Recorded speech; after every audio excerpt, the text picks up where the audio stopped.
Halo, assalamualaikum. Pada video kali ini kita akan membandingkan dua buah smartphone baru Wiko, itu Wiko View 4 sama View 4 Lite. Saya nggak sempat untuk bikin video full reviewnya, tapi sebelum kita masuk perbandingannya, kita update dulu harga kedua smartphone ini setelah masa promosinya lewat.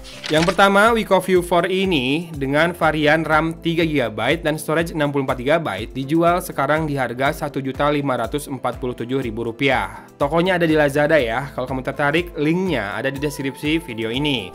Sementara Wiko View 4 Lite sekarang nambah satu varian baru, yaitu yang RAM 2GB dengan storage 32GB dijual di angka Rp1.247.000.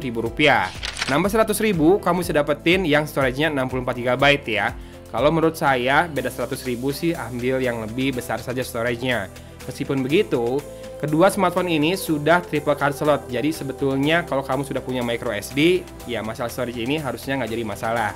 Kita bahas dulu persamaannya ya. Kedua smartphone Wiko ini sama-sama dibekali oleh prosesor Helio A25.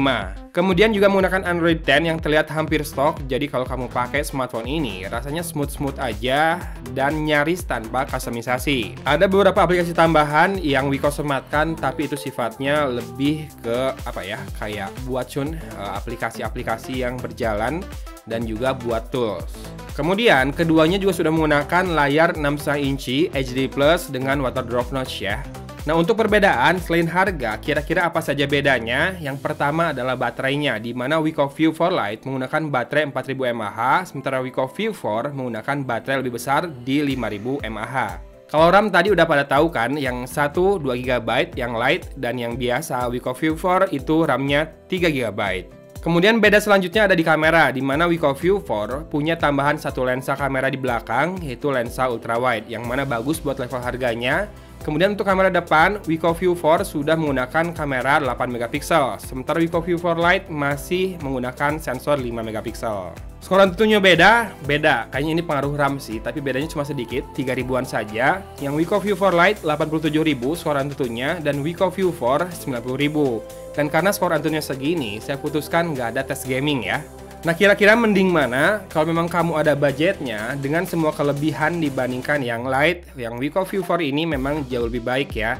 Mungkin kecuali masalah ergonomisnya saja, di mana Wiko View 4 ini back covernya lurus banget, beda dengan Wiko View 4 Lite yang lebih melengkung di pinggirannya. Kelebihan Wiko View 4 sih jelas di kamera ultrawide sama kamera selfie-nya yang lebih proper ya dibandingkan Wiko View 4 Lite. Tapi keduanya menurut saya menggunakan Android 10 yang hampir stok itu. Smooth banget user experience-nya, jadi kayak pakai Android stock beneran. Hampir tidak ada bloatware, hampir tidak ada customisasi. Jadi kalau kamu pengguna yang baru berpindah ke Android atau buat orang tua yang hendak menggunakan Android dari fitur phone sebelumnya, Wiko View 4 Lite ini bisa dibilang cocok karena experience-nya pure banget. Kedua smartphone ini juga punya kamera yang proper ya menurut saya. Nggak ada tuh yang namanya lebay-lebay, over saturated, over exposure. Jadi hasil kameranya natural, tapi memang tetap kelihatan sih dari sisi kualitas kalau ini adalah hasil foto dari kamera HP sejutaan. Kalau kamu udah coba sendiri, nanti ngerti deh kalau Wiko ini nggak jualan gimmick, dia tampil apa adanya, natural. Dan kita akan lihat dulu hasil foto dan video dari kedua smartphone ini.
Yang ini Wiko 4View Lite.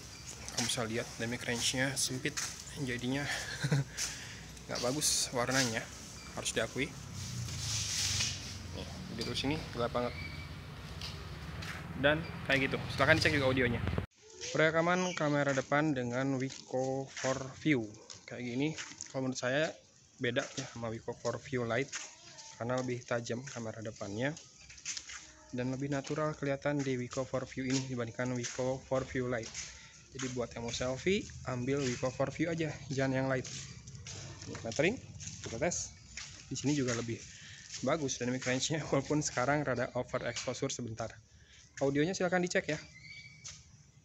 Recommended atau enggak, sejujurnya saya kurang tahu soal masalah after sales-nya Wiko ya. Dan mungkin sekarang lagi ada masalah sentimen sama produk Perancis. Memang Wiko ini selalu mengakui bahwa dia didesain di Perancis, tapi yang saya tahu produknya made in Indonesia dan juga secara company dia sudah diakuisisi oleh perusahaan Cina sih. Dari sisi desain, keduanya harus diakui sih, udah ketinggalan zaman, mungkin ketinggalan sekitar 2 tahunan ya dibandingkan produk dari brand lain yang baru-baru. Tapi cocok buat pemula, di mana UI-nya ringan, sejauh ini no iklan sih, tapi nggak tahu nanti. Jadinya kayak stok Android dan ketika dipakai sehari-hari menurut saya akan nyaman-nyaman saja. Oh ya, untuk masalah sensor, kedua smartphone ini nggak ada gyroscope sensor ya. Jadi sekali lagi, nampaknya gamer harus melupakan kedua smartphone ini. Tapi yang jelas, keduanya menurut saya sesuai dengan harganya, apa yang ditawarkan. Yang berat justru adalah persaingan dari brand-brand lain yang menawarkan value yang lebih tinggi dibandingkan harga yang diberikan. Kalau soal layar, keduanya juga nggak ada masalah, view angle-nya bagus, brightness-nya bagus, reproduksi warna juga lumayan, dan juga tidak ada masalah touch response ya. Kemudian face unlock-nya juga saya rasakan cepat di kondisi ideal. Memang kedua smartphone ini nggak punya fingerprint scanner ya. Jadi pertimbangkan tuh buat kamu yang mewajibkan adanya fingerprint sensor, kedua smartphone ini nggak punya, hanya menggunakan kamera depan buat pengenalan wajah. Sebetulnya mungkin buat casual game bisa enak-enak saja ya, tapi saya nggak coba untuk game berat. Saya yakin ini masih playable, kayak PUBG gitu masih bisa dimainkan, tapi nggak akan enak tentu saja. Dengan skor Antutu segitu, saya nggak berharap teman-teman yang membeli smartphone ini punya ekspektasi lebih terhadap performa gamingnya sih. Jadi recommended atau enggak sih sebetulnya? Kalau menurut saya sih ya rata-rata aja, apalagi sekarang sudah harga normal ya, nggak harga promo lagi.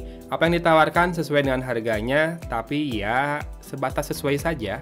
So kira-kira buat siapa sih kedua smartphone ini diperuntukkan? Yang pertama mungkin buat budget sensitive user, buat mereka yang uangnya masih pas-pasan buat beli smartphone. Yang penting asal ada, misalkan buat anak sekolah, buat kerja di rumah, atau buat zooman doang. Kemudian juga butuh storage lumayan besar di level harga yang bisa ditekan semurah mungkin. Dan juga buat mereka yang pemula menggunakan smartphone, ini saya rasa cocok ya. Kemudian buat mereka yang penyuka experience stock, ini juga akan cocok. Dan buat mereka yang butuh HP kedua dengan budget yang minimal juga, saya rasa ini masih oke. Alternatif, ada alternatifnya sebetulnya dari brand lain, dari Infinix. Ada Infinix Smart 5 yang dijual sekarang di kebanyakan Rp1.199.000. Harga flash sale-nya lebih murah dari itu. Dia mengandalkan RAM 2GB, storage 32GB, tapi punya fingerprint sensor dan juga beberapa hal lainnya ya. Silahkan tonton aja video unboxingnya di channel ini. Untuk videonya saya cukupkan di sini. Selamat berjuang Wiko di pasar smartphone Indonesia. Padahal ini bukan tahun pertamanya Wiko ya, udah bertahun-tahun Wiko jualan di Indonesia. Tapi kayaknya masih meraba-raba tentang peta persaingan di level harga yang terjangkau. Oke, gitu aja video kali ini. Dari Kota Cimahi, Agun pamit undur diri. Wassalamualaikum warahmatullahi wabarakatuh.